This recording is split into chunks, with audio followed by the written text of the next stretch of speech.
दास के गुणों से मानवता भी धन्य हो जाती है।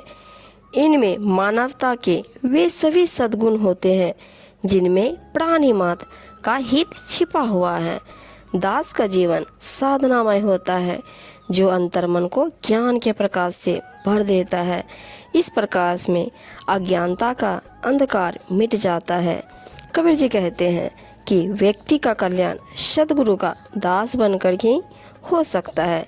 जिसमें दास्य भाव नहीं है वह सद्गुरु का कृपा पात्र नहीं बन सकता। दास्य भाव अहंकार का शत्रु है। जिस व्यक्ति को शरीर से मोह और अभिमान है वह सद्गुरु का सच्चा दास नहीं हो सकता।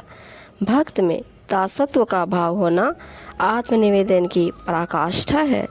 दासत्व के भाव से रहित भक्ति को कबीर जी ने दिखावा माना है। साहिब जी कहते हैं, निर्बंधन बंधा रहे, बंधा निर्बंध होय, कर्म करे करता नहीं, दास कहावे सोय।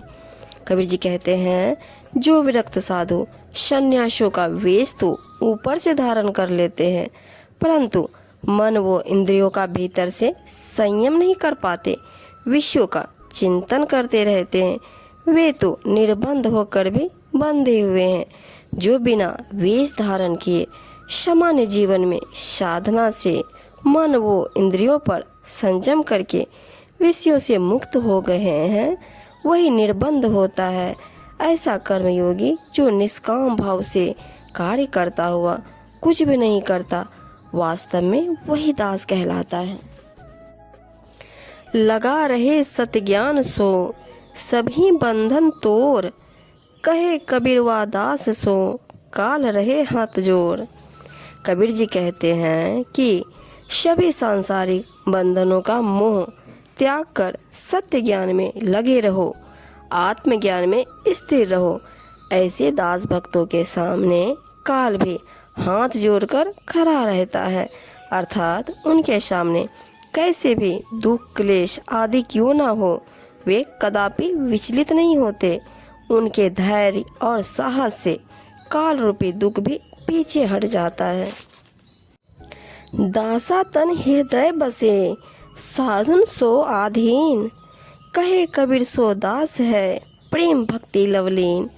कबीर जी कहते हैं, जिनके हृदय में दास के गुण दीनता सेवा व प्रेम से परिपूर्ण होते हैं और जो साधु संतों के अधीन रहते हैं उनकी आज्ञानुसार आचरण करते हैं वही सचमुच दास है।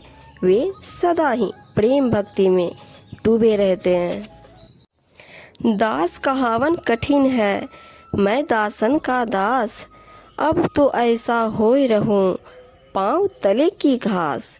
दास कहलाना अत्यंत ही कठिन है। इससे भी अधिक कठिन है यह कहलाना कि मैं दासों का दास हूँ, अर्थात जो दास है मैं तो उनका भी दास हूँ। अब तो मैं ऐसा विनम्र व तुच्छ बनकर रहूँगा जैसे पाँव के नीचे की घास। कबीर कुल सोई भला, जा कुल उपजे दास, जा कुल दास न उपजे, सो कुल आँख फलाश। कबीर जी कहते हैं कि वही कुल उत्तम है जिस कुल में गुरु भक्त यानी दास उत्पन्न हो, परंतु जिस कुल में गुरु भक्त उत्पन्न नहीं होता वह तो मदार और पलाश के पेड़ के समान है, अर्थात उस कुल परिवार का होना व्यर्थ है।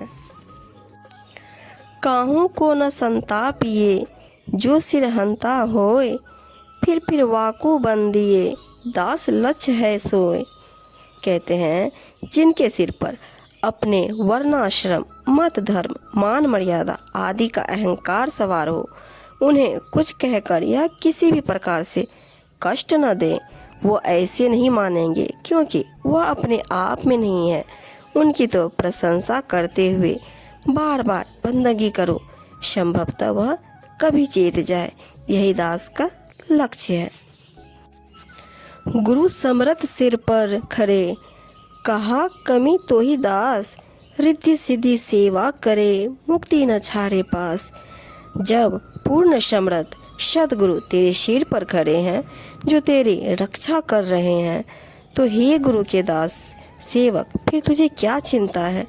तुझे चिंता करने की आवश्यकता ही क्या है? तू गुरु के श्री चरणों से लगा रहे, रिद्धि सिद्धि सब तेरी सेवा करेंगे और मुक्ति तो तेरे पास ही होगी।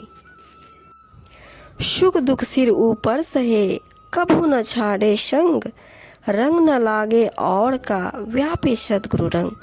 कबीर जी कहते हैं कि अपने सिर पर सभी दुख सहता रहे, अर्थात कैसी भी स्थिति परिस्थिति हो सह ले, विचलित न हो और कभी भी साधु संगतों की संगत न छोड़। किसी अन्य विषय का, भोग पदार्थों का तेरे ऊपर रंग नहीं चढ़ना चाहिए। बस केवल सतगुरु के संग का, उनके ज्ञान आचरण का ही रंग चढ़ना चाहिए।